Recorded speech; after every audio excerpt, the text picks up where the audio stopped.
ನಮಸ್ಕಾರ ವೀಕ್ಷಕರೇ, ಕರ್ನಾಟಕ ರೆಸಿಪೀಸ್ಗೆ ಸ್ವಾಗತ. ನಾನಿವತ್ತು ಬೆಂಡೆಕಾಯಿ ಹುಳಿ ಮಾಡೋದನ್ನು ತೋರಿಸ್ತಿದ್ದೀನಿ. ಇದಕ್ಕೆ ಬೇಕಾಗಿರುವ ಸಾಮಗ್ರಿಗಳನ್ನ ನೋಡ್ಕೊಳ್ಳೋಣ. ನಾನಿಲ್ಲಿ 1 ಸ್ಪೂನ್ನಷ್ಟು ಸಾಸಿವೆ ಜೀರಿಗೆ ಬಳಸ್ತೀನಿ, 2 ಕಡ್ಡಿಯಷ್ಟು ಕರಿಬೇವು ಸೊಪ್ಪು, 1-2 ಹಸಿಮೆಣಸಿನ್ಕಾಯಿ, 1 ಈರುಳ್ಳಿ ಕಟ್ ಮಾಡಿ ಇಟ್ಕೊಂಡಿದ್ದೀನಿ, 1 ಟೊಮೆಟೊ. ನಂತರ ಇಲ್ಲಿ 100 ಗ್ರಾಮ್ ಆಗೋಷ್ಟು ನಾನು ಬೆಂಡೆಕಾಯಿ ತೊಗೊಂಡಿದ್ದೀನಿ, ಈ ಥರ ಕಟ್ ಮಾಡಿ ಇಟ್ಕೊಂಡಿದ್ದೀನಿ. ನಂತರ ಈ ಹುಣಸೆ ಹಣ್ಣನ್ನು ನೀರಲ್ಲಿ ನೆನೆ ಇಟ್ಟಿದ್ದೀನಿ.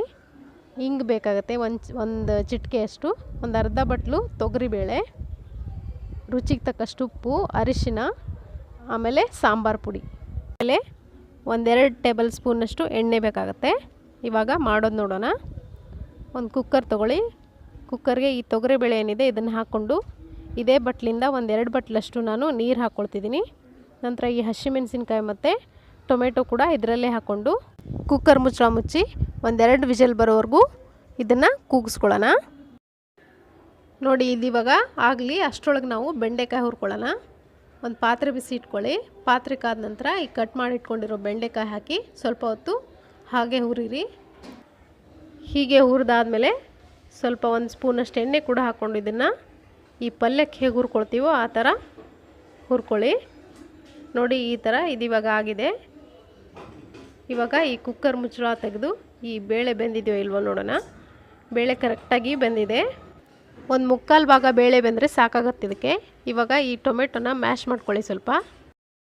ಇವಾಗ ಹುಳಿ ಮಾಡ್ಕೊಳ್ಳೋಣ. ಒಂದು ಪಾತ್ರೆ ಬಿಸಿ ಇಟ್ಕೊಳ್ಳಿ.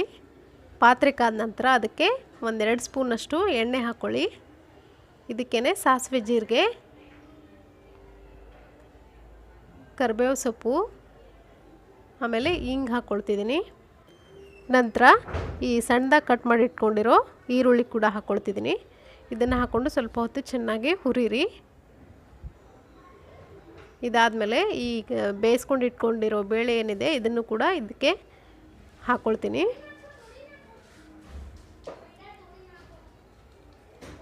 ಆಮೇಲೆ ಇದಕ್ಕೆ ಅರಿಶಿನ ಪುಡಿ, ರುಚಿಗೆ ತಕ್ಕಷ್ಟು ಉಪ್ಪು, ನಂತರ ಈ ಹುಣಸೆ ಹುಳಿ ಕೂಡ ಹಾಕ್ಕೊಳ್ತಿದ್ದೀನಿ. ನಿಮಗೆ ಸ್ವಲ್ಪ ತೆಳು ಬೇಕನ್ನೋದಾದರೆ ಇನ್ನೊಂದು ಅರ್ಧ ಬಟ್ಲಷ್ಟು ನೀರು ಕೂಡ ಸೇರಿಸ್ಕೊಳ್ಬೋದು. ಕಲರ್ ಸ್ವಲ್ಪ ಜಾಸ್ತಿ ಬೇಕನ್ನೋರು ಇನ್ನೊಂದು ಸ್ವಲ್ಪ ಅರಿಶಿನ ಪುಡಿ ಕೂಡ ಹಾಕ್ಕೊಳ್ಳಿ. ನಾನಿಲ್ಲಿ ಇದಕ್ಕೆ ಒಂದು ಅರ್ಧ ಬಟ್ಲಷ್ಟು ನೀರು ಕೂಡ ಹಾಕ್ಕೊಳ್ತಿದ್ದೀನಿ. ನಿಮಗೆ ತೆಳು ಸಾರು ಇಷ್ಟ ಆದರೆ ನೀರು ಜಾಸ್ತಿ ಹಾಕ್ಕೊಳ್ಳಿ. ಇದೊಂದು ಸ್ವಲ್ಪ ಕುದೀಲಿ. ಅದಕ್ಕೇ ನಾನು ಬೆಲ್ಲ ಹಾಕ್ಕೊಳ್ತಿದ್ದೀನಿ. ಈ ಸಾಂಬಾರು ಪೌಡ್ರ್ ಏನಿದೆ ಇದನ್ನು ಸಪ್ರೇಟಾಗಿ ಸ್ವಲ್ಪ ನೀರಲ್ಲಾದರೂ ಕಲಿಸ್ಕೊಳ್ಳಿ, ಇಲ್ಲ ಅದೇ ಸಾರಲ್ಲಾದರೂ ಕಲಿಸ್ಕೊಂಡು ಹಾಕ್ಕೊಳ್ಳಿ. ಇಲ್ಲ ಅಂದರೆ ಹಾಗೆ ಡೈರೆಕ್ಟಾಗಿ ಹಾಕಿದ್ರೆ ಅದು ಸಾರಲ್ಲೆಲ್ಲ ಗಂಟು ಕಟ್ಕೊಂಡ್ಬಿಡತ್ತೆ. ಸೊ ನಾನಿಲ್ಲಿ ಇದೇ ತಿಳಿ ಸಾರನ್ನೇ ಸ್ವಲ್ಪ ಕಲಿಸ್ಬಿಟ್ಟು ಅದರಲ್ಲಿ ಹಾಕ್ಕೊಳ್ತಿದ್ದೀನಿ. ಸಾಂಬಾರು ಪುಡಿ ಹಾಕ್ಕೊಂಡು ಚೆನ್ನಾಗಿ ಕಲಿಸ್ಕೊಳ್ಳಿ. ಆಮೇಲೆ ಇದನ್ನು ಒಂದು ಅರ್ಧ ನಿಮಿಷ ಕುದಿಯೋಕೆ ಬಿಡಿ. ಇದು ಕುದ್ದಾದಮೇಲೆ ಇದಕ್ಕೇ ಈ ಹುರ್ಕೊಂಡು ಇಟ್ಕೊಂಡಿರೋ ಬೆಂಡೆಕಾಯಿ ಏನಿದೆ ಇದನ್ನು ಕೂಡ ಹಾಕ್ಕೊಂಡು ಮಿಕ್ಸ್ ಮಾಡ್ಕೊಳ್ಳಿ. ಬೆಂಡೆಕಾಯಿ ಹಾಕಾದ್ಮೇಲೆ ಇದು ಸ್ವಲ್ಪ ಗಟ್ಟಿ ಬರುತ್ತೆ. ನಿಮಗೆ ನೀರು ಸಾರು ಬೇಕಂದರೆ ಸ್ವಲ್ಪ ನೀರು ಕೂಡ ಹಾಕ್ಕೊಳ್ಬೋದು. ಇವಾಗ ಇದನ್ನು ಒಂದು 5 ನಿಮಿಷ ಮುಚ್ಚಳ ಮುಚ್ಚಿ ಬೇಯಿಸ್ಕೊಳ್ಳಿ. ಸೊ ಇದಿವಾಗ ಆಗಿದೆ ಅನಿಸುತ್ತೆ, ನೋಡೋಣ. ನೋಡಿ, ಇವಾಗ ಆಗಿದೆ. ನನಗೆ ಈ ಥರನೇ ಗಟ್ಟಿ ಕನ್ಸಿಸ್ಟೆನ್ಸಿಲಿದ್ರೇ ಸಾಕು.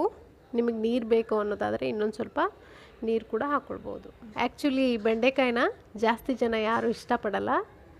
ಸೊ ಅಂಥವ್ರಿಗೆ ಈ ಥರ ಹುಳಿ ಥರ ಗೊಜ್ಜು ಥರ ಮಾಡಿಕೊಟ್ರೆ ಇಷ್ಟಪಟ್ಕೊಂಡು ತಿಂತಾರೆ. ಸೊ ನೋಡಿದ್ರಲ್ಲ ಬೆಂಡೆಕಾಯಿ ಹುಳಿ ಹೇಗೆ ಮಾಡೋದು ಅಂತ. ಇದನ್ನು ಖಂಡಿತ ನೀವು ಒಂದ್ಸರಿ ಮನೇಲಿ ಮಾಡಿ ರುಚಿ ನೋಡಿ ನನಗೆ ಅಭಿಪ್ರಾಯ ತಿಳಿಸಿ. ಸೊ ಈ ರೆಸಿಪಿ ನಿಮಗೆ ಇಷ್ಟ ಆಗಿದ್ದರೆ ಲೈಕ್ ಮಾಡಿ, ಶೇರ್ ಮಾಡಿ, ಕಮೆಂಟ್ಸ್ ಮಾಡಿ, ಆ್ಯಂಡ್ ನನ್ನ ಚಾನಲ್ಗೆ ಸಬ್ಸ್ಕ್ರೈಬ್ ಆಗೋದನ್ನು ಮರಿಬೇಡಿ. Thank you.